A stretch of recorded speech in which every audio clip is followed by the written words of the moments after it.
किया हुआ है, उसमें मैं आपको बताता चला जाऊंगा कि इसमें आपको क्या क्या पढ़ना है स्पेसिफिकली। अगर आप उतना भी पढ़ के चले जाते हैं तो आपके 90% मार्क्स तो अश्योर्ड हैं, अगर इतना भी पढ़ के चले जाएं आप उसमें। तो देखिए यहाँ पे मैं शुरुआत कर रहा हूँ। सबसे पहले मैं बात कर रहा हूँ किसकी, मैंने बोला आपसे मैं बताने वाला हूँ आपको important topics for board examination.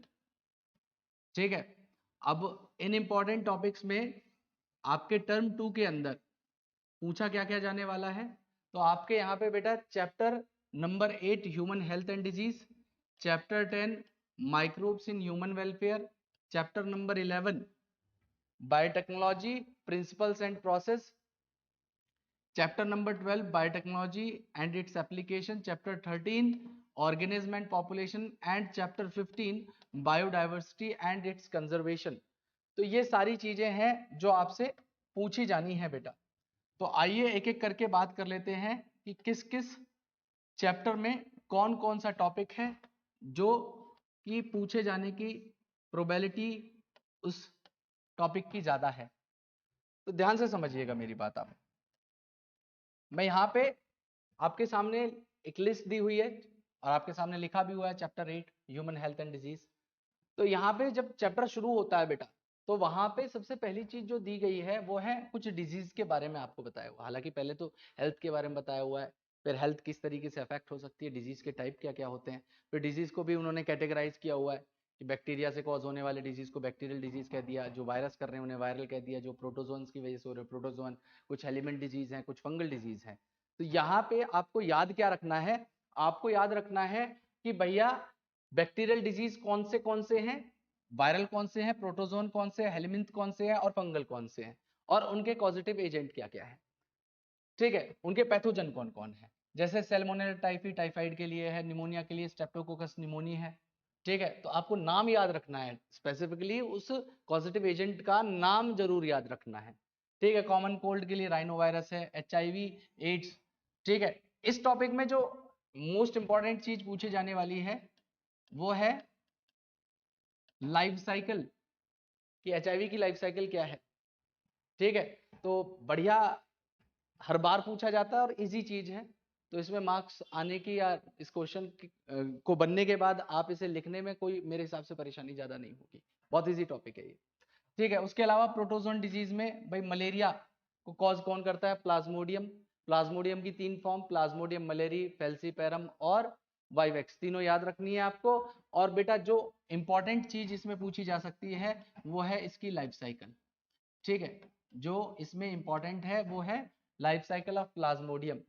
Amoebiasis का पॉजिटिव एजेंट है एंटामोइबा हिस्टोलिटिका, और ये क्या करेगा ये आपको पता ही है।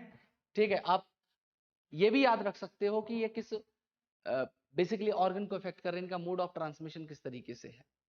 उसके अलावा हेलिमेंट डिजीज के अंदर एस्केरिस लुम्ब्रिकॉइड एस्केराइसिस को कॉज करेगा, फिलेरियल वॉर्म जिसे वुकरेरिया कहते हैं वो फिलेराइसिस या एलिफेंटाइसिस को कॉज करेगा। इसी तरीके से फंगल डिजीज में रिंगवॉर्म को कॉज करेंगे ट्राइकोफाइटॉन, एपिडर्मोफाइटॉन और माइक्रोस्पोरम। ठीक है, और किस पार्ट को अफेक्ट करेंगे, ये सारी चीजें आपको पढ़नी होंगी। ठीक है, तो इनके सबके पैथोजन आपको पता होने चाहिए। सबसे पहली चीज, पैथोजन तो आपको इंपॉर्टेंट है ही है सबकी डिजीज के, बैक्टीरियल डिजीज के पैथोजन, वायरल डिजीज के पैथोजन, प्रोटोजोन के पैथोजन, हेलिमेंथ के, फंगल के, सबके आपको एटलीस्ट पैथोजन पता होना चाहिए। ठीक है, और दूसरा, अगर आप याद करना चाहते हो तो ये भी देख सकते हो सकता है किसी पर्टिकुलर डिजीज को लेके वो क्वेश्चन बना दे, तो आपको organ affected, mode of transmission किस तरीके से फैला और सिम्टम्स, ये चीजें अगर आपको पता है तो मेरे हिसाब से अगर इस टॉपिक से कोई भी किसी भी तरीके का क्वेश्चन अगर बनता है तो आप उसे इजीली कर पाएंगे। लेकिन मेरे कहने से आप पैथोजन जरूर याद रखना बेटा। दूसरी चीज जो इंपॉर्टेंट है वो है इम्यूनिटी वाले पार्ट में, अगर डायग्राम से क्वेश्चन बनता है तो एंटीबॉडी या इम्यूनोग्लोबिन का डायग्राम जो वाई शेप H2L2 स्ट्रक्चर है वो आपको होना चाहिए याद, ये भी एक इंपॉर्टेंट टॉपिक है। दूसरी आपको पूछा जा सकता है डिफरेंस में, अगर क्वेश्चन बनेगा, अगर डिफरेंस देते हैं तो एक्टिव पैसिव इम्यूनिटी के बीच में डिफरेंस बन सकता है। ठीक है, और इनेट और एक्वायर्ड इम्यूनिटी के बीच में आपको डिफरेंस वाला क्वेश्चन मिलेगा, या आपसे डिटेल में पूछा जाए तो आपसे ये पूछा जा सकता है कि भाई इनेट इम्यूनिटी के अंदर जो 4 बैरियर हैं, ठीक है, फिजिकल, फिजियोलॉजिकल, केमिकल और साइटोकाइन बैरियर, उनको आप बताएं। और इसी तरीके से एक्वायर्ड इम्यूनिटी के अंदर जो इसके फीचर्स थे, जो इसके 4 यूनिक फीचर हैं, डाइवर्सिटी, स्पेसिफिसिटी, ठीक है, discrimination between self and non self, memory, वो पूछे जा सकते हैं। बहुत इजी चीज है, इसे याद रखना। उसके अलावा एलर्जी पूछी भी जा सकती है, नहीं भी पूछी जा सकती, लेकिन जो चीज पूछी जानी है, इंपॉर्टेंट है, जो आएगी ही आएगी, वो है बेटा कैंसर।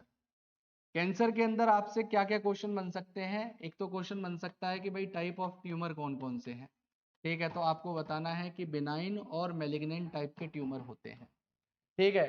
फिर आपसे पूछ सकते हैं डेफिनेशन मेटास्टेसिस की अकेले में, कि मेटास्टेसिस क्या होता है, तो आपको ये पता होना चाहिए कि मैलिग्नेंट जो कैंसर या ट्यूमर है उस वो स्प्रेड हो सकता है, वो एक हिस्से से दूसरी बॉडी के दूसरे पार्ट में जाता है, वहां इन्वेड करके कैंसर की फॉर्मेशन करवा सकता है, तो मेटास्टेसिस आपको पता होना चाहिए। उसके अलावा अगर आपसे डिटेल में पूछा जाए तो आपको पता होना चाहिए कि कैंसर के टाइप कौन से हैं, कैंसर को कॉज करने वाले जिन्हें हम लोग कहते हैं कार्सिनोजेंस, ठीक है, और इसको डिटेक्ट कैसे किया जा सकता है, इसका ट्रीटमेंट क्या है। तो ये बहुत इंपॉर्टेंट टॉपिक है, it is most important topic, ठीक है, कैंसर एक मोस्ट इंपॉर्टेंट टॉपिक है। उसके अलावा जो अगली चीज मोस्ट इंपॉर्टेंट है जो पूछी जाएगी, वो है source, drugs and alcohol abuse वाले पार्ट में, जो चैप्टर का सबसे लास्ट पार्ट है, कि ओपीएम कहाँ से निकाला जाता है, ठीक है, इनकी कौन सी कैटेगरी है, जैसे डिप्रेसेंट कौन से ड्रग्स हैं, इनमें से स्टिमुलेंट कौन से हैं, हेलुसिनोजन कौन से हैं, तो आपको याद रखना है तीनों कैटेगरी में एक एक। जैसे डिप्रेसेंट वाली कैटेगरी में आपको याद रखना है ओपीएम के बारे में। ओपीएम को कहाँ से आइसोलेट किया जाएगा? पेपिवर सोमनीफेरम से, या ओपीएम प्लांट या पॉपी प्लांट उसे कह लीजिए, इसके कई डेरिवेटिव हैं, ठीक है, उनको याद रखेंगे कि ब्राउन शुगर क्या होती है, हेरोइन क्या होती है, स्मैक क्या होती है, डाइसिटाइल मॉर्फिन क्या होती है, इनको कैसे यूज किया जा सकता है।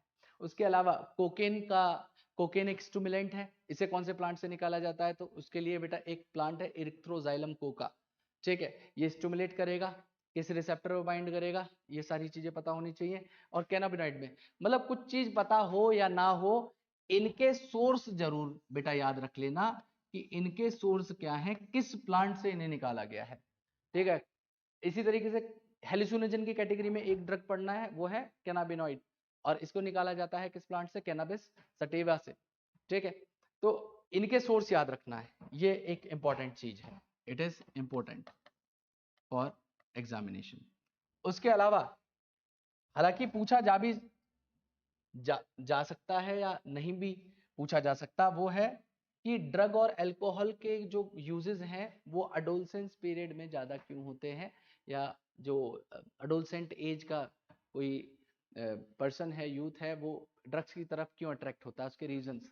तो आपको वो जो आपकी किताब में दिए हुए हैं कि एक्साइटमेंट, एडवेंचर, ठीक है, क्यूरियोसिटी, एक्सपेरिमेंटेशन, ये सारी चीजें आपको पता होनी चाहिए कि भाई कैसे कैसे किस किस वजह से कोई एडोलसेंट एज का पर्सन ड्रग्स की तरफ अट्रैक्ट होगा, ठीक है। स्ट्रेस हो सकता है, पीयर प्रेशर हो सकता है, ताकि या अनस्टेबल फैमिली स्ट्रक्चर हो सकता है, या उसके अलावा टीवी हो सकता है, इंटरनेट हो सकता है, ठीक है, जिसके थ्रू वो पर्सन इन्फ्लुएंस हो सकता है ऐसी चीजों से। उसके अलावा लास्ट चीज जो है इसके अंदर वो है कि एडिक्शन क्या होता है। तो एडिक्शन के बारे में आपको पता होना चाहिए कि कोई पर्सन अगर रेगुलरली ड्रग्स को इनटेक कर रहा है तो उसके जो रिसेप्टर्स हैं वो टॉलरेंस शो करने लग जाते हैं। टॉलरेंस शो करने की वजह से उनके रिसेप्टर को हर बार क्या है, थोड़ी लार्ज अमाउंट में ड्रग चाहिए होता है, तो कॉन्सिक्वेंटली उसकी जो इनटेक है ड्रग की वो बढ़ती चली जाएगी, ठीक है। तो अगर वो छोड़ना चाहता है तो उसकी बॉडी क्या करेगी, कुछ अनप्लीजेंट विड्रॉल सिंड्रोम शो करती है, जिसकी वजह से उस पर्सन ड्रग को नहीं छोड़ पाता। तो ये आपको याद रखना है, एडोलसेंस और विड्रॉल सिंड्रोम क्या होते हैं। तो ये टॉपिक्स थे जिसमें इंपॉर्टेंट मैंने आपको बता दिए, इनमें से क्वेश्चन बनेगा ही बनेगा, जो मोस्ट बताए जैसे एचआईवी की लाइफ साइकिल, प्लाज्मोडियम की, पैथोजन से अगर पूछ लिया जाए तो। बाकी इन इम्यूनिटी के जो डिफरेंसेस हैं इन्हें याद रखिएगा। और बेटा मोस्ट इंपॉर्टेंट है कैंसर और इनके सोर्सेस। इनमें से आपको डेफिनेटली क्वेश्चन मिलेगा, पक्का मिलेगा, गारंटेड मिलेगा, 200% मिलेगा। ठीक है, अब अगला जो मैं बात करने वाला हूं चैप्टर, वो है चैप्टर 10 कि चैप्टर 10 में क्या क्या पूछा जा सकता है। तो देखिएगा, चैप्टर 10 की बात मैं कर ले रहा हूं पहले कि चैप्टर 10 में क्या पूछा जाएगा आपसे। चैप्टर का नाम है हमारे माइक्रोब्स इन ह्यूमन वेलफेयर। जैसे चैप्टर 8 में बताया गया था उन माइक्रोब्स के बारे में जो बेसिकली क्या करते हैं, डिजीज कॉजिंग है। अब इस चैप्टर के अंदर क्या किया गया है, उन माइक्रोब्स के बारे में बात की है जो ह्यूमन वेलफेयर में यूज होते हैं। ठीक है, ह्यूमन वेलफेयर में क्या क्या, जो हमारी बेसिक हाउस होल्ड नीड है, इंडस्ट्रियल स्केल पे किन किन माइक्रोब को यूज करेंगे। तो सबसे पहली चीज जो है वो है house hold product. House hold product में कर्ड फॉर्मेशन के लिए लैक्टोबैसिलस को यूज किया जाएगा, ब्रेड फॉर्मेशन के लिए बेकरिस्ट सैक्रोमाइसिस सेरेविसी को यूज किया जाएगा, चीज फॉर्मेशन के लिए प्रोपियोनी बैक्टीरियम शर्मानी को यूज किया जाएगा। ठीक है, इसी तरीके से इंडस्ट्रियल प्रोडक्ट बनाने के लिए किन को यूज करेंगे, तो बेटा जिसको ब्रेड बनाने के लिए सैक्रोमाइसिस सेरेविसी को यूज किया था, उसी सैक्रोमाइसिस सेरेविसी को भी हम ब्रेवर्स ईस्ट कहेंगे और वो फर्मेंटेड बेवरेजेस को बनाने में हेल्प करेंगी। उसके अलावा एंटीबायोटिक की हिस्ट्री आप याद रख लेना और पेनिसिलियम नोटेटम का नाम याद रखना। ठीक है, वो एंटीबायोटिक बनाने के काम आएगा। उसके अलावा कुछ बेटा chemical enzyme other bioactive molecule, तो इनसे बड़े क्वेश्चन पूछे जाते हैं। ये जो मैंने येलो में किया हुआ है ये सारे मोस्ट इंपॉर्टेंट है, इनके सोर्स आपको पता होने चाहिए या एप्लीकेशन आपको एटलीस्ट दो चीजें मैं बोल दे रहा हूँ। पहली चीज क्या कि इनको सोर्स पता चल जाए जो एनसीईआरटी में दिया हुआ है, और नहीं तो अगर एप्लीकेशन दी हुई है तो एप्लीकेशन भी पता होनी चाहिए। ठीक है, कि इनका यूजेस क्या क्या है। जैसे बेटा सिट्रिक एसिड को एस्परजिलस नाइगर से निकाला जाता है, एसिटिक एसिड को एसिटोबैक्टर एसिटाई से निकाला जाएगा, ब्यूटारिक एसिड को कहां से आइसोलेट करेंगे, क्लोस्ट्रिडियम ब्यूटाइलिकम, और लैक्टिक एसिड को लैक्टोबैसिलस लैक्टाई बैक्टीरिया से निकाला जाता है। इसी तरीके से लाइपेज को कहां पे यूज किया जाएगा, तो लाइपेज का यूज होता है डिटर्जेंट फॉर्मुलेशन में, डर्टी ऑयल स्टेन को लॉन्ड्री में रिमूव करने के लिए कपड़ों पे से इस लाइपेज को यूज किया जाता है। प्रोटीएजेस एंड पैक्टिनेजेस का यूज कहां पे है, टू क्लैरिफाई बॉटल्ड जूसेस। ठीक है, इसी तरीके से स्ट्रेप्टोकाइनेज का यूज क्या है, पहले तो इसका सोर्स जान लीजिए। इसका सोर्स होता है स्ट्रेप्टोकोकस, और स्ट्रेप्टोकोकस से निकला ये स्ट्रेप्टोकाइनेज एक क्लॉट बस्टर का काम करता है। मतलब जिस भी पेशेंट को मायोकार्डियल इंफेक्शन हो जाए या हार्ट अटैक आ जाए उस कंडीशन में इस स्ट्रेप्टोकोकस का यूज किया जाएगा। स्ट्रेप्टोकोकस से निकले इस प्रोडक्ट का जिसे स्ट्रेप्टोकाइनेज कह रहे हैं उसका यूज किया जाएगा। वो क्या करेगा, उस क्लॉट को डिसॉल्व करने में मदद करेगा। ठीक है, उसके अलावा बेटा बायोएक्टिव मॉलिक्यूल कौन कौन से, जैसे स्टैटिन्स हैं, मोनास्कस परप्यूरियस से इसे निकालते हैं, और ये जो स्टैटिन्स हैं ये ब्लड कोलेस्ट्रॉल लोअरिंग एजेंट है। इसी तरीके से साइक्लोस्पोरिन ए को यूज किया जाता है किसके तौर पे, इम्यूनो सप्रेसेंट के तौर पे। अब ये जो इम्यूनो सप्रेसेंट है वो क्या करेंगे बेटा, इम्यून सिस्टम को सप्रेस करने का काम करेंगे। क्या करेंगे, इम्यून सिस्टम को सप्रेस करने का काम करेंगे। अब किसी पर्सन के इम्यून सिस्टम को सप्रेस क्यों करवाया जा रहा है, क्योंकि उसके अंदर हम लोगों ने कोई ऑर्गन ट्रांसप्लांट किया है, हमने कोई ग्राफ्ट लगाया है, तो उसकी बॉडी ग्राफ्ट रिजेक्शन ना करे इसलिए हम क्या करेंगे, उसकी इम्यून सिस्टम को ही वीक कर देंगे। अगर उसका इम्यून सिस्टम वीक होगा तो ऐसी कंडीशन में वो ग्राफ्ट इजीली एक्सेप्ट हो जाएगा। ठीक है, उसके अलावा ये तो बेटा इंपॉर्टेंट है ही मोस्ट, जितने भी मैंने आपको येलो किए हुए हैं। और अगला बहुत इंपॉर्टेंट टॉपिक बेटा जो पूछा जा सकता है वो है माइक्रोब इन सीवेज ट्रीटमेंट। तो आपको यहाँ पे दो तरीके के ट्रीटमेंट याद रखने हैं कि फिजिकल ट्रीटमेंट क्या होता है, फिजिकल ट्रीटमेंट के साथ साथ आपको याद रखना है कि फिजिकल ट्रीटमेंट को हम लोग प्राइमरी ट्रीटमेंट भी कहते हैं, और दूसरा आप याद रखना है कि बायोलॉजिकल ट्रीटमेंट क्या होता है, और इसे सेकेंडरी ट्रीटमेंट भी कहते हैं। हम किस तरीके से किसी सीवेज वाटर को जो कि बहुत ज्यादा पॉल्यूटेड था, जिसकी बीओडी बहुत ज्यादा बढ़ी हुई थी, उस वाटर को किस तरीके से हम ट्रीट कर सकते हैं, उसको लेस पॉल्यूटिंग बना सकते हैं, उसकी बीओडी को रिड्यूस कर सकते हैं। ठीक है, और इसमें पूरा एक फ्लो चार्ट है। अगर आपको देखना हो तो मेरी प्रीवियस वीडियोस में मैंने एक सीवेज ट्रीटमेंट प्लांट पूरा समझाया हुआ है वन शॉट में, तो आप वहां पे जाके इसको देख सकते हो, माइक्रोब्स इन सीवेज ट्रीटमेंट को। ये भी एक बेटा मोस्ट इंपॉर्टेंट टॉपिक है, इससे क्वेश्चन बनने की संभावनाएं सबसे ज्यादा है। उसके अलावा बायोगैस प्रोडक्शन बहुत ईजी चीज है, एक बार पढ़ लेना, क्या पता दे दिया जाए। ठीक है, दूसरी चीज है बेटा microbes in bio control agent. ठीक है, आपको याद रखने हैं कुछ नाम, बायो कंट्रोल एजेंट में कौन कौन से नाम याद रखने हैं। एक तो नाम याद रखना है बैसिलस thuringiensis का, बीटी का। उसके अलावा दूसरा नाम आपको याद रखना है किसका, ट्राइकोडर्मा का। तीसरा नाम आपको याद किसका रखना है, बैक्यूलोवायरसेस का। ठीक है, उसके अलावा बायो कंट्रोल का मतलब तो आप जानते होंगे, बायोलॉजिकली हम कंट्रोल कर रहे हैं पेस्ट को और इंसेक्ट को, मतलब हम किसी बिना केमिकल पेस्टिसाइड के या इंसेक्टिसाइड के हम लोग पैथोजेंस को मार रहे हैं। तो बैसिलस thuringiensis, ट्राइकोडर्मा और बैक्यूलोवायरस। ऐसे ही बायो फर्टिलाइजर के अंदर आपको कुछ नाम याद रखने हैं। सबसे पहले राइजोबियम का नाम याद रखना है, एसिटोबैक्टर, एजोटोबैक्टर, उसके अलावा माइकोराइजा और बेटा blue green algae. Blue green algae में आपको कुछ नाम याद रखने हैं जैसे एनाबीना, ऑसिलेटोरिया, नॉस्टॉक। ठीक है, तो ये सारे के सारे बायो फर्टिलाइजर्स हैं। तो जिन जिनको मैंने येलो से किया हुआ है, जिनको मैंने मोस्ट इंपॉर्टेंट लिखा हुआ है, उन टॉपिक्स को आप ज्यादा एम्फेसाइज करेंगे। ठीक है, अब बात कर लेते हैं अगले चैप्टर की। ये 2 चैप्टर के मैंने आपको बता दिए हैं। अगला चैप्टर है बेटा बायोटेक्नोलॉजी प्रिंसिपल एंड प्रोसेस। बड़ा बढ़िया टॉपिक है, बड़ा अच्छा चैप्टर है। ठीक है, इसमें आपको क्या पूछा जाएगा, इसमें ध्यान देना मेरी बात बेटा। रेस्ट्रिक्शन एंजाइम किस तरीके से कट करते हैं, स्टिकी एंड क्या होते हैं, पैलिंड्रोम क्या होते हैं।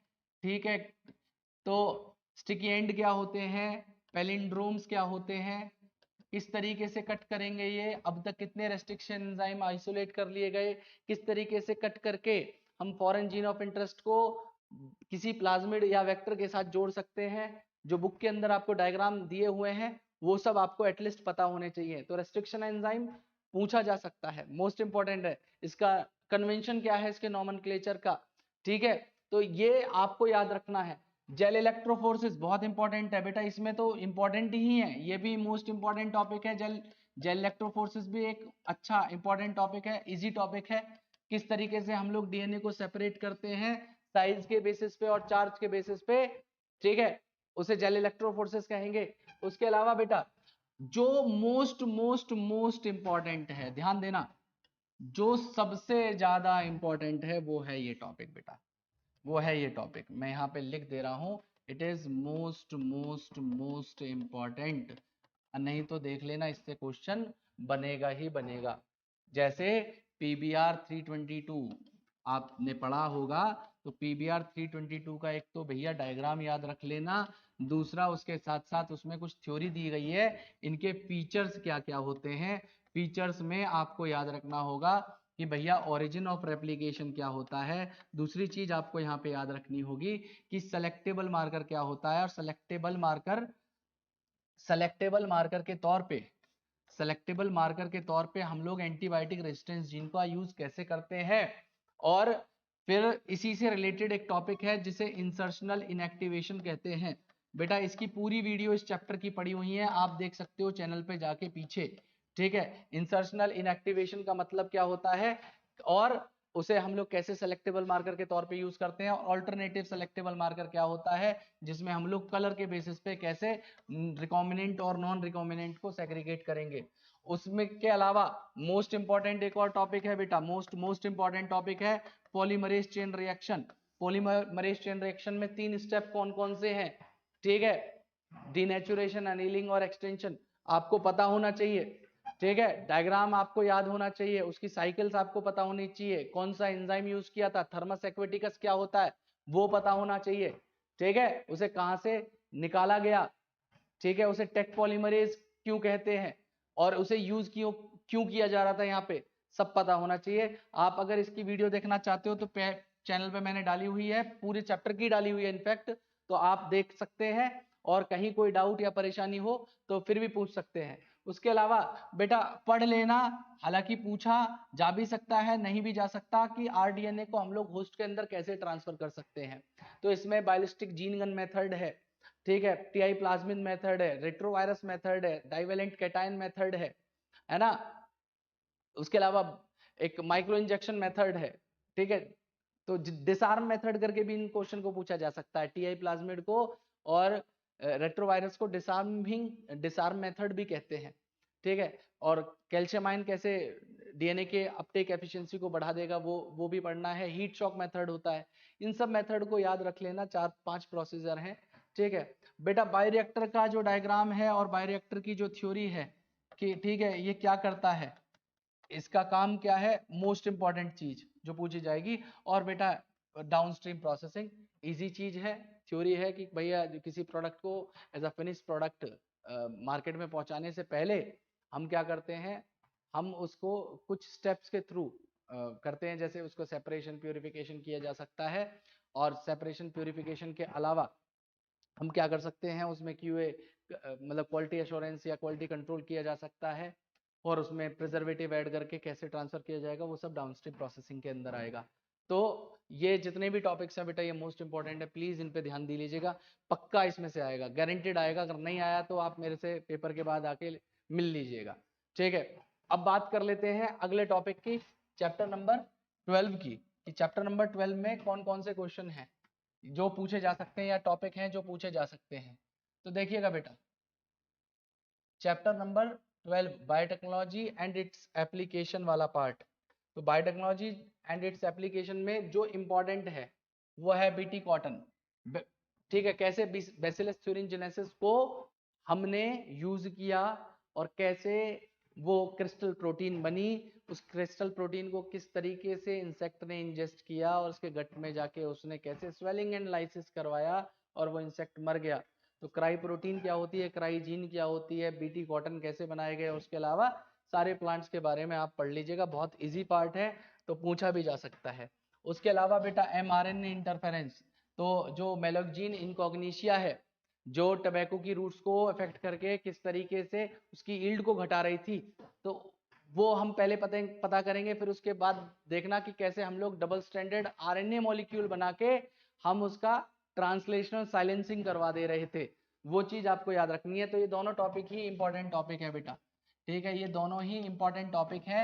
और इसके अलावा ह्यूमुलिन, ह्यूमुलिन कि एली लिली ने किस तरीके से जेनेटिकली इंजीनियर्ड इंसुलिन को बनाया, ठीक है, तो ये भी एक मोस्ट इंपॉर्टेंट टॉपिक है जिसे पूछा जा सकता है। ठीक है, बहुत बढ़िया क्वेश्चन बनेंगे इसमें से, और इसी क्वेश्चन बनेंगे। जीन थेरेपी क्या होती है, ठीक है, जीन थेरेपी किस तरीके से की जा सकती है, इंपॉर्टेंट टॉपिक है।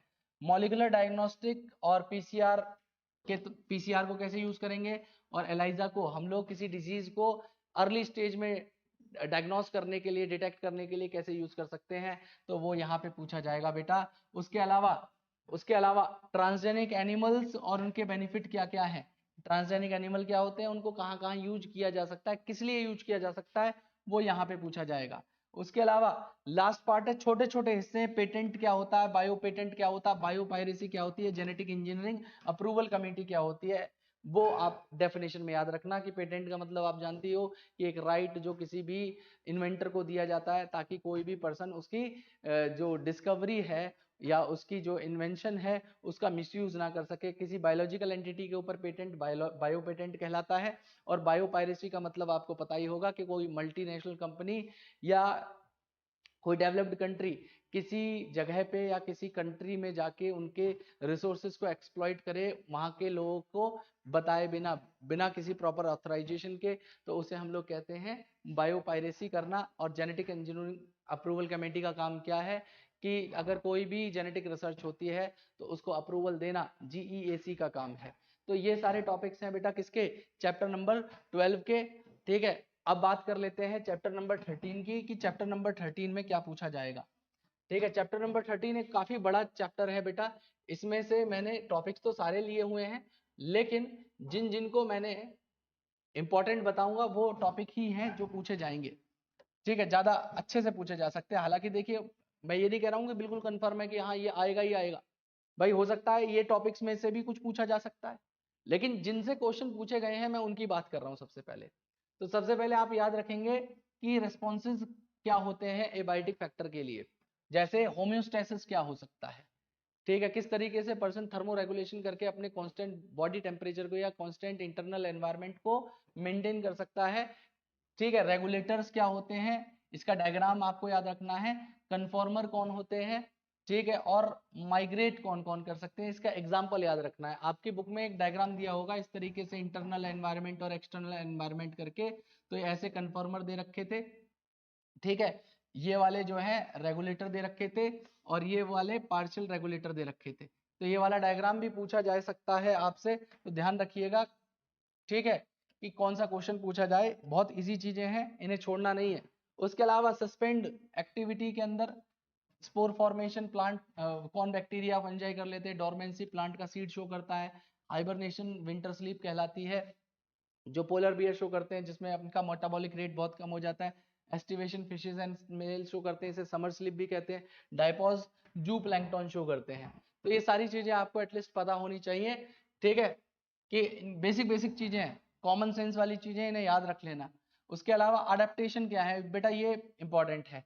तो सबसे पहले कंगारू रेट किस तरीके से अडेप्ट हुआ है नॉर्थ अमेरिकन डेजर्ट में, किस तरीके से बीटा ऑक्सीडेशन ऑफ फैट के थ्रू वाटर को रिलीज करता है और लंबे समय तक बिना पानी के रह सकता है। इस तरीके से डेजर्ट प्लांट ने बिना पानी वाली या कम पानी वाली जगहों पे, जिन्हें जीरोफिटिक कंडीशन कहते हैं, वहां पे कैसे अडेप्ट किया है रहना। तो वहां पे आप बताएंगे कि भाई प्लांट्स ने अपनी लीव्स को ट्रांसपिरेशन से बचने के लिए मॉडिफाई करके स्पाइन बना दिया, अपने स्टोमेटास को डीप पिट में कर लिया, थिक क्यूटिकल डेवलप कर ली, सक्यूलेंट बन गए, ठीक है, अलग तरीके की फोटोसिंथेटिक साइकिल कर ली। ये सारे के सारे फीचर्स आपको याद रखने हैं, डेजर्ट प्लांट के होते हैं। बेटा अडेप्टेशन ऑफ मैमल, मैमल के अंदर सील का बताना है कि ब्लबर क्या होती है, ब्लबर से किस तरीके से इन्हें हीट इंसुलेशन मिलता है। फिजियोलॉजिकल और बायोकेमिकल एडेप्टेशन में आपको फिशेस के बारे में बताना है, जो मैरीन इन्वर्टिब्रेट है, जहाँ काफी डेप्थ पे रहते हैं, जहाँ पे बहुत हेड क्रशिंग प्रेशर होता है, उसमें भी वो सर्वाइव कर रहे हैं। आर्की बैक्टीरिया बहुत एक्सट्रीम कंडीशन में, हाई टेम्परेचर में सर्वाइव कर रहे हैं बिकॉज ऑफ देयर अडेप्टेशन। उसके अलावा बिहेवियरल अडेप्टेशन में, इसके अलावा माउंटेन सिकनेस भी पूछी जा सकती है, ठीक है, ये फिजियोलॉजिकल और बायोकेमिकल अडेप्टेशन में, कि आप 3500 मीटर से ऊपर अगर जाते हैं हिल एरियाज में, तो वहां पे ऑक्सीजन कंसेंट्रेशन घटती है, जिसके कारण आपकी बॉडी क्या करती है, कुछ सिकनेस शो करती है, जैसे हम लोग ऑल्टीट्यूड सिकनेस कहते हैं, जिसमें हार्ट पैल्पिटेशन होता है, नोजिया होता है, ऑक्सीजन डेफिशिएंसी होने के कारण। तो ऐसी कंडीशन में हमारी बॉडी थोड़े टाइम बाद कैसे एडजस्ट करेगी। बिहेवियरल एडेप्टेशन के अंदर आपको डेजर्ट लिजर्ड के बारे में पढ़ना है, कि डेजर्ट लिजर्ड कैसे जाएगी और सनबाथ करेगी, और जब धूप होती है तो वापस शेड में आ जाएगी। और बहुत सारे ऐसे रोडेंट जो बुरो करते हैं, मतलब टनल्स बना लेते हैं, उसमें छुपके रहते हैं, तो वो उनके किससे इसके वो बेसिकली अबव ग्राउंड हीट को स्केप करना चाहते हैं। तो ये याद रखना है बिहेवियरल। उसके अलावा बेटा पॉपुलेशन क्या होती है, पॉपुलेशन के एट्रीब्यूट की बर्थ रेट क्या होता है, कि भाई किसी पर्टिकुलर पॉपुलेशन में कितने नए ऑफस्प्रिंग ऐड हो गए, ठीक है, number of offspring added to in the population to the existing population, ठीक है। उसके अलावा डेथ रेट क्या है, जैसे बर्थ रेट था कि कितनी पॉपुलेशन थी उसमें से कितने और नए बन गए, तो बर्थ रेट था जितनी पॉपुलेशन थी उसमें से कितने मर गए, वो बेसिकली डेथ रेट है। सेक्स रेशियो का मतलब है क्या, इसमें पूछ लिया जाता है, जैसे एग्जांपल है ड्रोसोफिला वाला दे रखा है इन्होंने एग्जांपल, कि 40 ड्रोसोफिला थी, 40 में से 4 ड्रोसोफिला इस हफ्ते मर गई, तो कितना हो जाएगा बेटा, तो 0.1 ड्रोसोफिला पर वीक उसका डेथ रेट हो जाएगा। इसी तरीके से लोटस प्लांट का एग्जांपल दे रखा है कि भाई एक पॉन्ड में जो है 20 लोटस प्लांट थे, वहां पे 8 लोटस प्लांट अगले साल बढ़ गए, तो 8/20 हो जाएगा, जितना भी आंसर आएगा वहां पे वो इतने लोटस प्लांट पर ईयर बढ़ रहे हैं ऑफस्प्रिंग। उसके अलावा सेक्स रेशियो पर 1000 मेल, कितने मेल और फीमेल पर 1000 में कितने मेल और फीमेल हैं। उसके अलावा एज डिस्ट्रीब्यूशन में हम लोग किस तरीके से एज को 3 हिस्सों में बांट देंगे, प्री फर्टिलाइजेशन, फर्टिलाइजेशन और पोस्ट फर्टिलाइजेशन वाली जो एज है, ठीक है, और फिर उनको कैसे प्लेस करके एज पिरामिड बनाए जा सकते हैं। एज पिरामिड देख के हम लोग ये बता पाएंगे कि वहां की पॉपुलेशन एक्सपेंडिंग है, स्टेबल है या डिक्लाइनिंग है। और लास्ट चीज है बेटा पॉपुलेशन डेंसिटी, कि कितने लोग पर यूनिट एरिया रह रहे हैं किसी एक पर्टिकुलर टाइम पे, ठीक है, ये पॉपुलेशन डेंसिटी है। लेकिन इसमें जो इनडायरेक्टली पूछा जाता है पॉपुलेशन डेंसिटी के अंदर, वो ये वाला पार्ट है बेटा, कौन सा, कि जो इनडायरेक्ट एस्टिमेशन है किसी भी पॉपुलेशन को, कि पॉपुलेशन जैसे सपोज करो एक जगह पे 100 पार्थेनियम के प्लांट है या 200 पार्थेनियम प्लांट है, एक सिंगल बनियन ट्री है, तो ऐसी कंडीशन में क्या है कि बनियन ट्री अकेला है, 100-200 पार्थेनियम ट्री बहुत ज्यादा है, तो पॉपुलेशन डेंसिटी के हिसाब से पार्थेनियम की ज्यादा हुई। लेकिन बायोमास के बेसिस में बात करें तो जो बनियन ट्री था वो ज्यादा बड़ा था। तो कभी कभी क्या होता है, हम लोगों को क्या करना होता है, पॉपुलेशन साइज को मेजर करने के लिए परसेंटेज कवर या जो है परसेंटेज बायोमास की बात करते हैं, ठीक है। उसके अलावा हम लोग बात करेंगे एब्सोल्यूट और रिलेटिव पॉपुलेशन डेंसिटी की। जब बहुत बड़ी पॉपुलेशन हो तो वहां पे हम लोग क्या करते हैं, हम वहां पे रिलेटिव पॉपुलेशन डेंसिटी देखते हैं। जैसे कि एग्जांपल बताया हुआ है कि नंबर ऑफ फिशेस जो है पर ट्रैप में कितनी फंसी। उसके अलावा इनडायरेक्ट एस्टिमेशन और कैसे किया जा सकता है कि जो tiger census population number of पग मार्क्स या फिर फीकल पैलेट्स के बेसिस पे उनको हम लोग डेंसिटी को पता कर सकते हैं। ठीक है, उसके अलावा पॉपुलेशन ग्रोथ क्या होती है, पॉपुलेशन ग्रोथ को लेके आपको एक वो जो कंडीशन थी ना कि पॉपुलेशन ग्रोथ के लिए आपको याद रखना पड़ेगा, एक डायग्राम दिया हुआ है उन्होंने, वो डायग्राम याद रखना है।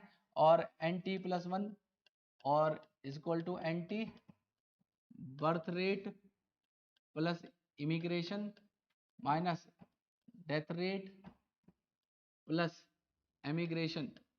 ठीक है, ये किसी भी जगह के करंट पॉपुलेशन डेंसिटी को बताएगी। और एक डायग्राम उन्होंने दिया हुआ है इस तरीके से, पॉपुलेशन डेंसिटी को बताया हुआ है। ठीक है, बर्थ रेट बताया हुआ है जिसे हम लोगों ने नेटेलिटी कहा है। ठीक है, या नेटेलिटी हम लोग इसको बर्थ रेट भी कह देते हैं।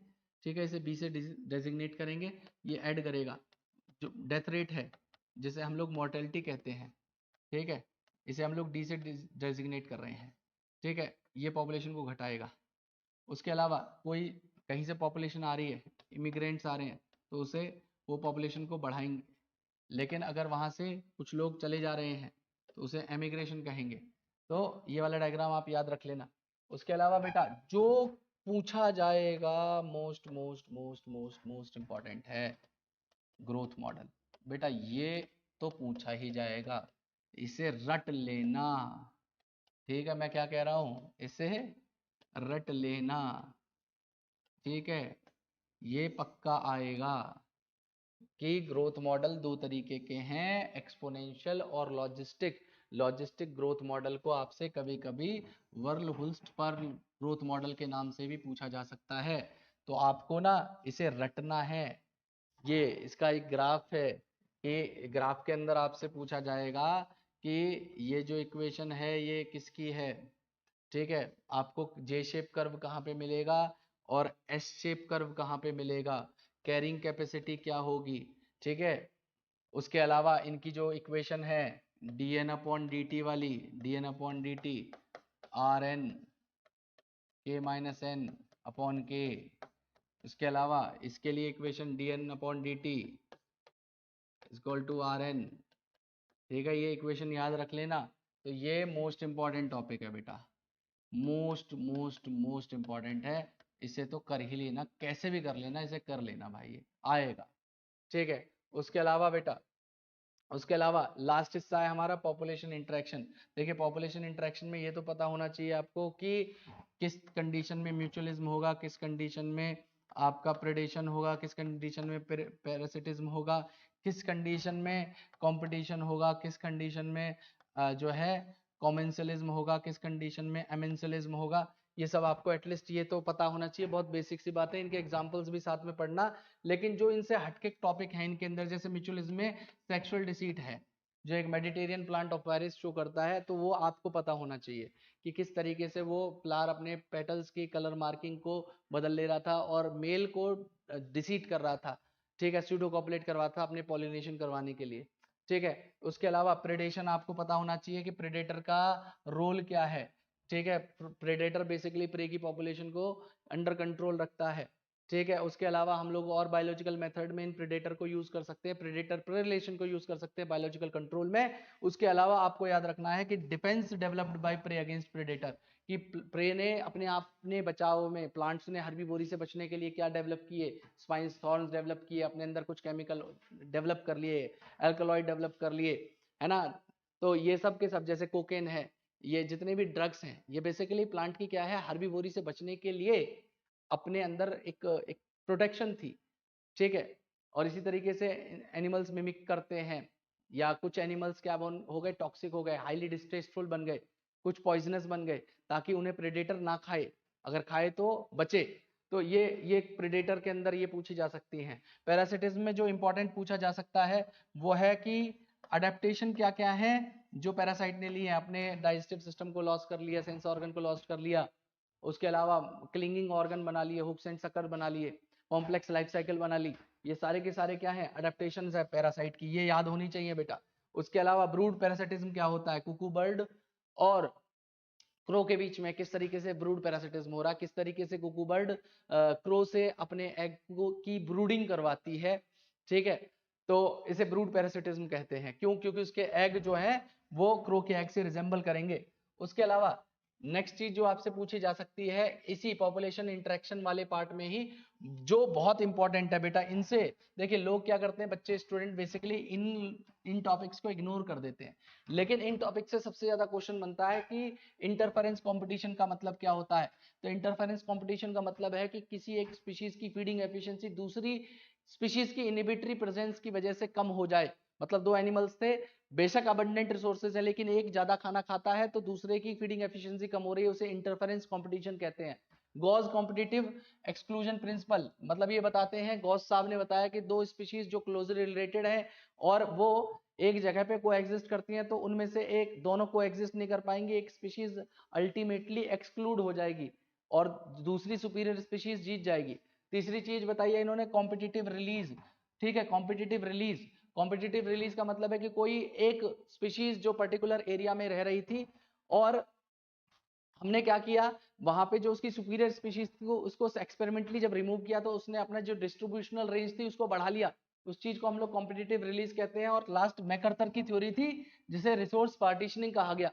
रिसोर्स पार्टीशनिंग के अंदर मैकर्थर ने बताया कि पांच वार्बलर मतलब बर्ड्स होती हैं, पांच डिफरेंट वार्बलर की स्पीशीज ने क्या किया, कॉम्पिटिटिव एक्सक्लूजन प्रिंसिपल फॉलो नहीं किया, उन्होंने क्या किया, रिसोर्स पार्टीशनिंग कर ली। रिसोर्स पार्टीशनिंग का मतलब क्या है, इसका मतलब है कि भाई उन्होंने अपनी फीडिंग टाइम को बदल लिया, ठीक है, उन्होंने अपने फॉरेजिंग पैटर्न को बदल लिया ताकि एक आपस में कंपटीशन ना हो पाए और शांतिपूर्वक रिसोर्सेज को मिल बांट के समझौता करके जी लिया जाए। तो इसे कहते हैं बेटा रिसोर्स पार्टीशनिंग करना। उसके अलावा कॉमेंसलिज्म क्या होता है, इसके एग्जाम्पल क्या है, एमेंसलिज्म क्या होता है, उसके एग्जाम्पल्स ये आप याद कर लेना, इसकी भी वीडियो बेटा डाली हुई है मैंने, ठीक है, मिल जाएंगी आपको मेरे चैनल पे ही। अब लास्ट चैप्टर की बात कर लेते हैं, ये बहुत अच्छा और इंटरेस्टिंग चैप्टर है बेटा, ठीक है, अच्छा और इंटरेस्टिंग चैप्टर है जिसे हम लोग कहते हैं बायोडाइवर्सिटी एंड इट्स कंजर्वेशन।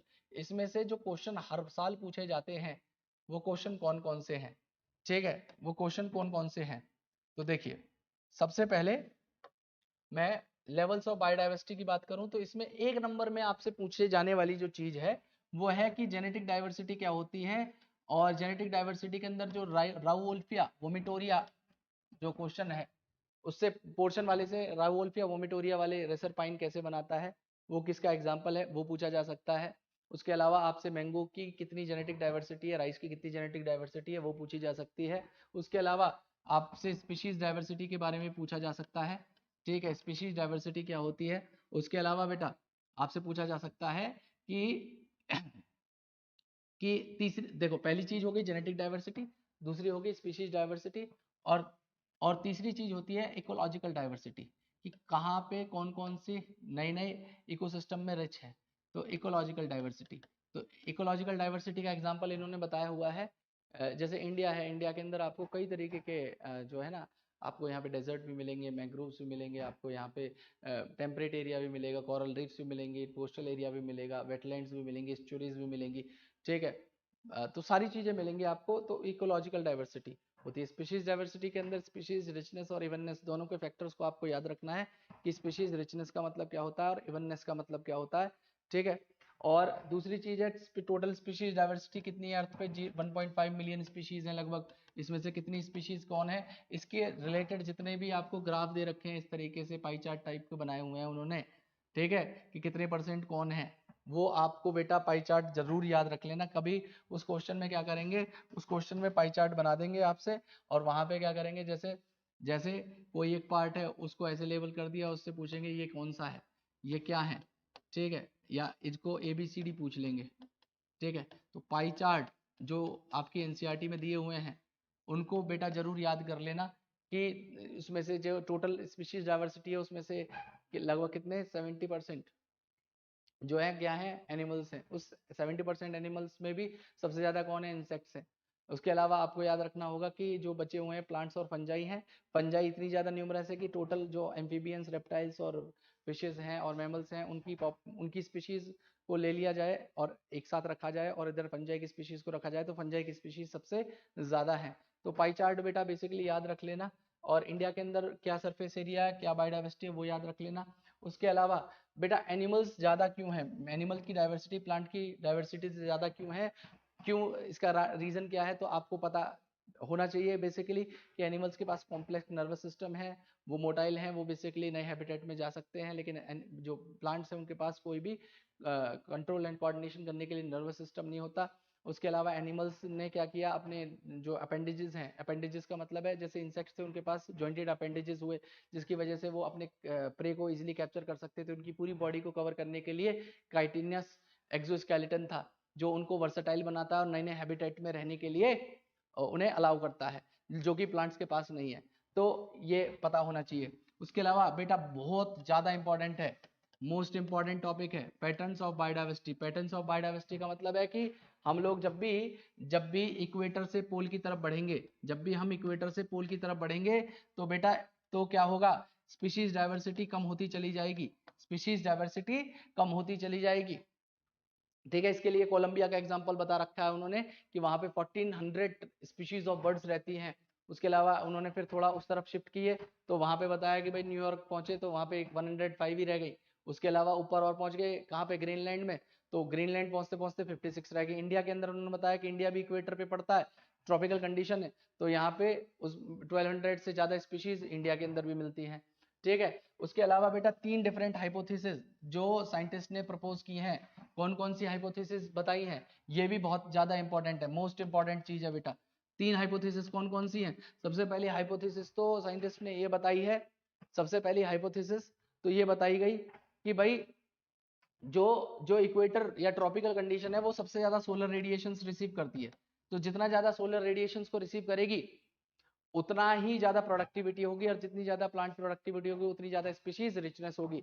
दूसरी चीज यहाँ पे बताई गई है कि जो पास्ट में जो टेम्परेट इलाके हैं, जो टेम्परेट इलाके हैं, यहाँ वाले इलाके हैं, यहाँ पे फ्रिक्वेंटली ग्लेशिएशंस हुए जिसकी वजह से एनवायरमेंट कंप्लीटली डिस्टर्ब्ड रहा है, लेकिन ट्रॉपिक्स में ऐसा कुछ नहीं हुआ, जिसकी वजह से अनडिस्टर्ब्ड एनवायरमेंट रहा, जिससे एनिमल्स का जो नीच स्पेशलाइजेशन है वो ज्यादा अच्छे से हो पाया, और डाइवर्सिटी स्पीशीज की इक्वेटर में सबसे ज्यादा है। तीसरी चीज उन्होंने बताई है कि जो ये इक्वेटर वाला रीजन है यहाँ पे मोर और लेस लगभग पूरे साल एक जैसा ही एनवायरमेंट रहता है, मतलब कांस्टेंट एनवायरमेंट रहता है। तो कांस्टेंट एनवायरमेंट रहने की वजह से यहाँ पे डिस्टरबेंस नहीं होता, मतलब स्पीशीज ज्यादा अच्छे से अडेप्ट कर पाती हैं। ठीक है, वहां पे क्या है, एक्सट्रीम एनवायरमेंट रहता है, यहाँ पे क्या है, इक्वेटर पे कांस्टेंट एनवायरमेंट रहता है, इसलिए इक्वेटर वाले एरिया में आपको सबसे ज्यादा स्पीशीज डाइवर्सिटी मिलेगी। और इन्होंने इसको एग्जांपल देने के लिए ग्रेट अमेजोनियन रेन फॉरेस्ट के बारे में बताया कि जहाँ पे 40,000 से ज्यादा प्लांट की स्पीशीज मिलेंगी, आपको 3000 से ज्यादा फिशेस की स्पीशीज मिलेंगी वहां पे। और उसके अलावा उन्होंने बताया वहां पे 1300 बर्ड की स्पीशीज मिलेगी, 427 मैमल्स की स्पीशीज मिलेगी, 427 ही वहां पे आपको इसकी रेप्टाइल्स की स्पीशीज मिलेगी, 378 आपको एम्फीबियन की स्पीशीज मिलेंगी, और उसके अलावा 1,25,000 से ज्यादा इनवर्टिब्रेट्स की स्पीशीज वहां पे मिल सकती हैं। तो इन्होंने ये बताया हुआ है तीसरी चीज जो हाइपोथेसिस, तो ये इंपॉर्टेंट है, ये इंपॉर्टेंट है। ठीक है, कि ट्रॉपिक्स के अंदर स्पीशीज रिचनेस ज्यादा क्यों है बेटा, स्पीशीज एरिया रिलेशनशिप ये भी मोस्ट इंपॉर्टेंट है बेटा। ठीक है, इसे अलेक्जेंडर वॉन हम्बोल्ट ने दिया था, किस तरीके से रेक्टेंगुलर हाइपरबोला बनता है, जेड जो रिग्रेशन कोफिशिएंट है इसका रेलेवेंस क्या है। ठीक है, 0.1 से 0.2 की वैल्यू कहाँ पे रहने वाली है, और अगर हम बड़े एरिया में जाएंगे तो किस तरीके से जो प्लेन है वो स्टीपर हो जाएगा। ठीक है, ये सारी चीजें आपको इसके अंदर बतानी है, किसके अंदर, स्पीशीज एरिया रिलेशनशिप के अंदर। बहुत इंपॉर्टेंट टॉपिक है, मोस्ट इंपॉर्टेंट टॉपिक है। उसके अलावा बेटा मोस्ट इंपॉर्टेंट टॉपिक ये है इविल क्वाड्रेट। इविल क्वाड्रेट बेटा इसमें ये क्वेश्चन ऐसे हैं जो बहुत पूछे जाते हैं, सबसे ज्यादा पूछे जाते हैं। मतलब 4 चीजें आपको बतानी है यहाँ पे कि हैबिटेट लॉस एंड फ्रेगमेंटेशन क्या होता है, ओवर एक्सप्लॉइटेशन क्या होता है, उसके अलावा आपको बताना को एक्सटेंशन क्या होता है, और एलियन स्पीशीज इन्वेजन क्या होता है, और इनके सारों के एग्जाम्पल याद रखने बेटा, सबके एग्जाम्पल्स आपको याद होने चाहिए। कि जैसे आपने, मैं सपोज मैं एक एग्जाम्पल बताता हूँ, मैं हैबिटेट लॉस एंड फ्रेगमेंटेशन, तो इसमें आपको एक्सप्लेन करना आना चाहिए कि किस तरीके से स्लैश एंड बर्निंग एग्रीकल्चर या फिर अर्बनाइजेशन या डिफॉरेस्टेशन या माइनिंग की वजह से क्या हो रहा है, हैबिटेट लॉस होता चला जा रहा है। उसके अलावा आपको एग्जांपल दे देना अमेजन रेन फॉरेस्ट जो कि planet lung of the planet माना जाता है, वो पहले 14% था, घट के 6% रह गया। उसके अलावा आपको पता होना चाहिए कि ओवर एक्सप्लॉयटेशन की वजह से पैसेंजर पिजन, डोडो, स्टेलर सी काऊ ये सब खत्म हुए, है ना, ये सब आपको पता होना चाहिए। उसके अलावा आपको एलियन स्पीशीज इन्वेजन में कुछ एग्जांपल याद होने चाहिए, जैसे आपको एक फिश है नील पर्च, उसको इंट्रोड्यूस करवाने की वजह से किकलिड फिशेस की कैसे डेथ हो गई। और आपको एग्जांपल याद होना चाहिए कि किस तरीके से लेंटाना वाटर हायसिंथ या फिर पार्थेनियम जिसे कैरेट ग्रास कहते हैं, उसने स्पीशीज को अफेक्ट करा किसी नेटिव स्पीशीज को जाके। उसी तरीके से अफ्रीकन कैटफिश के बारे में बताएंगे कि किस तरीके से उन्होंने रिवर्स में इंडिजीनियस कैटफिशेस को हार्म किया। को एक्सटेंशन में बताएंगे किस तरीके से एक स्पीशीज के खत्म हो जाने से दूसरी स्पीशीज भी खत्म हो जाती है। तो ये सारी चीजें आपको एटलीस्ट पता होनी चाहिए बेटा, बढ़िया करके आंसर लिखना है तो सारी चीजों को याद रखना है। Reasons for conservation of biodiversity, तीन आर्ग्यूमेंट कौन कौन से हैं? सबसे पहला है बेटा ब्रॉडली यूटिलिटेरियन आर्ग्यूमेंट, ये पता होने चाहिए, ठीक है। इसी तरीके से नैरोली यूटिलिटेरियन आर्ग्यूमेंट, और तीसरी चीज है जो आपको याद रखनी है वो है एथिकल आर्ग्यूमेंट, ये तीनों चीजें आपको पता होनी चाहिए, ठीक है। नैरोली में आपको पता होना चाहिए क्या लिखना है, ठीक है। ब्रॉडली यूटिलिटेरियन में पता होना चाहिए क्या आपको क्या क्या लिखना है। एथिकल आर्ग्यूमेंट में क्या होता है, कैसे होता है, क्या है हमारी मॉरल ड्यूटी क्या है, वो सब लिखना आना चाहिए। जैसे नैरोली यूटिलिटेरियन में क्या लिखेंगे आप कि भैया हमें जो वुड है, फाइबर है, टिम्बर है, फायरवुड है, फूड है, मेडिसिन है, ठीक है, सब हमें कहाँ से मिल रही है? नेचर से मिल रही है। 25,000 से ज्यादा प्लांट मेडिसिनल प्रॉपर्टी वाले, 25% से ज्यादा हम जो मेडिसिन ले रहे हैं वो प्लांट से ले रहे हैं, ठीक है। या ड्रग्स जो आ रहे हैं वो सब प्लांट प्रोडक्ट से एक्सट्रैक्ट किए जा रहे हैं। इसी तरीके से ब्रॉडली यूटिलिटेरियन में आप लिखेंगे कि भाई इस धरती पे जो भी ऑक्सीजन है वो सब हमें इन्हीं से प्लांट से ही मिल रहा है। उसके अलावा हमें एस्थेटिक प्लेजर प्लांट से मिल रहा है। उसके अलावा बेटा हमारे लिए जो इंसेक्ट्स हैं वो पॉलिनेशन कर रहे हैं, पॉलिनेटिंग एजेंट्स हैं, तो ये काम हम लोग को फ्री में मिल रहा है, मतलब ये नेचर हमें फ्री में करके दे रहा है, ठीक है। इसके लिए हमें कोई सर्विसेज चार्ज नहीं देने पड़ रहे नेचर को, और हम उसी को बर्बाद कर रहे हैं जो हमें फ्री में कुछ दे रहा है। एथिकल आर्ग्यूमेंट में आपको बताना पड़ेगा कि यहाँ पे बेसिकली बात मॉरली की जानी है, मतलब यहाँ पे आपको बताना होगा कि किस तरीके से जो जितनी भी एनिमल्स, प्लांट और इंसेक्ट है या बैक्टीरियाज हैं वो बेशक हमारे यूज के ना हो, लेकिन कोई भी ऐसा नहीं है कि उनकी खुद की कोई इंट्रिंसिक वैल्यू नहीं है, मतलब सब अपने लिए सब यूजफुल हैं, ठीक है। मतलब हमारी मॉरल ड्यूटी बनती है कि हम उन्हें बचाएं, ना कि उन्हें हार्म करें। उसके अलावा बेटा लास्ट जो टॉपिक है in situ ex situ conservation, ये भी बेटा मोस्ट इंपॉर्टेंट है, मोस्ट इंपॉर्टेंट है। इसके अंदर आपको क्या याद रखना है? आपको याद रखना है कि इन सीटू क्या होता है, मतलब ऑन साइट कंजर्वेशन क्या है, एक्स सीटू कंजर्वेशन क्या होता है, ठीक है। ऑन साइट के अंदर आपको क्या क्या याद रखना है? आपको बायोस्फीयर रिजर्व याद रखने हैं, कितने हैं हमारे पूरे इंडिया में? बेटा 14 बायोस्फीयर रिजर्व हैं। दूसरी चीज आपको नेशनल पार्क याद रखने हैं, वहां पे क्या कंडीशंस है, ठीक है। 90 नेशनल पार्क है, उसके अलावा 448 क्या है बेटा? वाइल्ड लाइफ सेंचुरीज है। तो आपको इनके नंबर याद रखने हैं। उसके अलावा आपको ये भी याद रखना है कि बायोस्फीयर रिजर्व में कोर जोन, बफर जोन और ट्रांजिशन जोन क्या होता है, किसके अंदर लोग जा सकते हैं, कहाँ पे educational activity, research activities allowed है, और कौन सा अनडिस्टर्ब्ड जोन है, कहाँ पे लोग रह सकते हैं, फिशरी कर सकते हैं, फॉरेस्ट्री कर सकते हैं, एग्रीकल्चर कर सकते हैं, सब पता होना चाहिए, ठीक है। उसके अलावा आपको नेशनल पार्क के बारे में पता होना चाहिए कि वहां पे क्या क्या होगा, स्ट्रिक्ट कंडीशन है या नहीं है, ठीक है। उनकी वेल बाउंड्रीज सर्कमस्क्राइब्ड है या नहीं है, एनिमल और प्लांट दोनों को प्रोटेक्ट करने के लिए वहां पे एम्फेसाइज किया जा रहा है, या केवल एनिमल को ही प्रोटेक्ट किया जा रहा है, या केवल प्लांट को ही किया जा रहा है। तो इस तरीके से आपको वाइल्ड लाइफ सेंचुरीज में भी पता होना चाहिए। तो ये सारी चीजें आपको पता होंगी इन सीटू के अंदर। और उसके अलावा एक सेक्रेट ग्रुप्स क्या होते हैं, उनमें आपको एग्जाम्पल याद रखना पड़ेगा कि अरावली हिल्स कहाँ है, ठीक है। उसके अलावा ये चांदा बस्तर एरिया है जो मध्य प्रदेश में है, वो भी पता होना चाहिए, ठीक है। सरगुजा आपको पता होना चाहिए। ये सारे आपको एटलीस्ट नाम याद होने चाहिए, किसके? सेक्रेट ग्रुप्स के भी। तो एग्जांपल्स का खेल है यहाँ पे सारा का सारा बेटा, ठीक है। और एक्सी2 कंजर्वेशन में आपको पता होना चाहिए जूलॉजिकल पार्क क्या होते हैं, बोटेनिकल गार्डन क्या होते हैं। उसके अलावा आपको ये भी पता होना चाहिए कि हम जो होम गार्डन सेक्रेट प्लांट्स लगाते हैं, तुलसी का प्लांट है वो किस लिए लगाए जा रहे हैं। फिर हम लोग सीड बैंक क्यों बनाते हैं, क्रायो प्रिजर्वेशन क्या होता है, ये सारी चीजें हैं बेटा। ये भी टॉपिक लास्ट में इंपॉर्टेंट है, ये सारे टॉपिक बहुत इंपॉर्टेंट है बेटा। इनमें से पक्का कोई ना कोई आएगा, कोई ना कोई नहीं, एक दो तो आएंगे आएंगे, इसमें से पक्का आएंगे, हर साल इसमें से आते हैं। तो बेटा ये सारे के सारे टॉपिक्स हैं, ठीक है, जो कि बोर्ड में पूछे जाने की जो है प्रोबेबिलिटी है। और अगर आप इन सारे टॉपिक्स को एक बार पढ़ के चले जाते हैं तो बेटा आपके 90 से 95% मार्क्स आने की पूरी प्रोबेबिलिटी है, इस बात की अश्योरिटी मैं लेता हूँ, ठीक है। और कहीं पे भी अगर कोई डाउट हो, आप चैनल में जाके कुछ वीडियोस मिल जाएंगी, कुछ नहीं मिलेंगी, जो नहीं मिलेंगी आप मुझसे पूछ सकते हो। बाकी all the best, thank you.